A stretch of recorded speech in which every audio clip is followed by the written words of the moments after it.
Whoa. I'm running short of words right now, but I cannot afford this because I have to speak.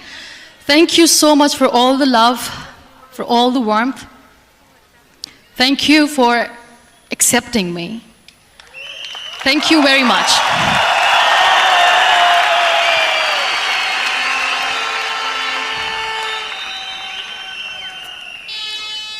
Well, I always start my talk with a disclaimer. And that disclaimer is that I've never claimed to be a motivational speaker. Yes, I do speak, but I feel more like a storyteller because wherever I go, I share a story with everyone. Well, it is a story of a woman whose perfectly imperfect life made her who and what she is today. It's the story of a woman who, in pursuit of her dreams and aspirations, made other people realize that if you think that your life is hard and you're giving up on that because you think your life is unfair, think again. Because when you think that way, you are being unfair to your own self. It's the story of a woman who made people realize that sometimes problems are not too big. We are too small because we cannot handle them.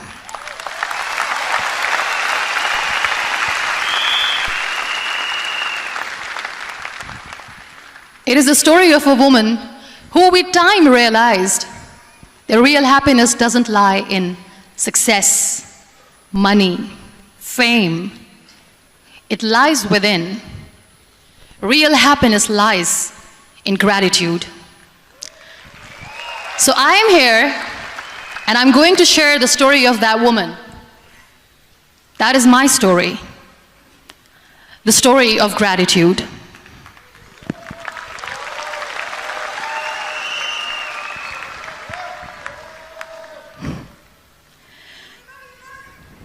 I love you too. I love you all. I believe in the power of words. Many people speak before they think. But I know the value of words. The words can make you, break you, they can heal your soul, they can damage you forever. So I always try to use the positive words in my life wherever I go. They call it adversity, I call it opportunity. They call it weakness, I call it strength. They call me disabled, I call myself differently abled. They see my disability. They see my disability, I see my ability. There are some incidents that happen in your life, and those incidents are so strong that they change your DNA. Those incidents or accidents are so strong that they break you physically. They deform your body, but they transform your soul.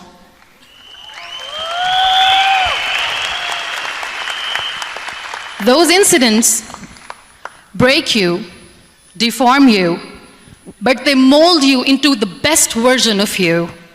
And the same thing happened to me. And I'm going to share what exactly happened to me. I was 18 years old when I got married.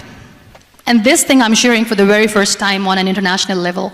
I was 18 years old when I got married.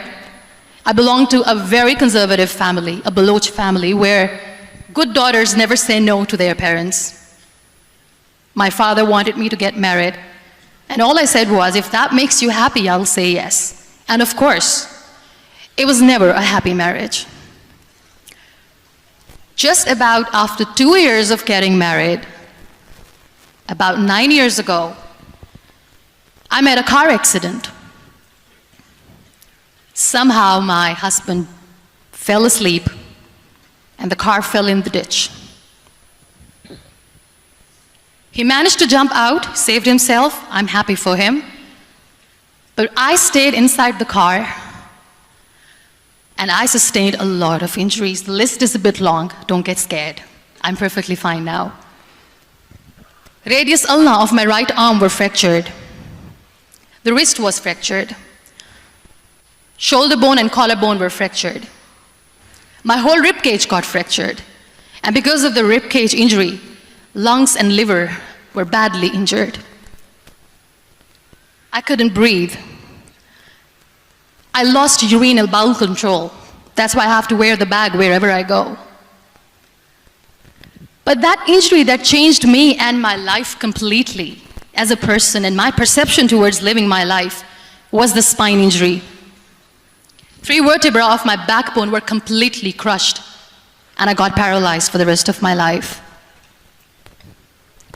So this accident took place in a far-flung area in the outskirts of a very small province, Balochistan, where there was no first aid, no hospital, no ambulance. I was in the middle of nowhere in that toppled car. Many people came to rescue. They gave me CPR. They dragged me out of the car. And while they were dragging me out, I got the complete transection of my spinal cord.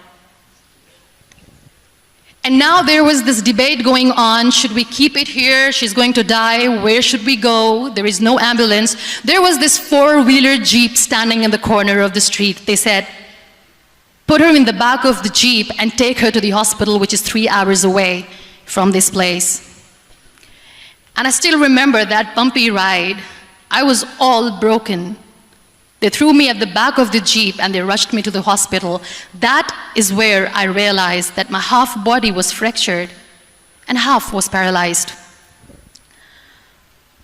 I finally ended up in a hospital where I stayed for 2.5 months. I underwent multiple surgeries. Doctors have put a lot of titanium in my arm. There's a lot of titanium at my back to fix my back. That's why people in Pakistan call me the Iron Lady of Pakistan.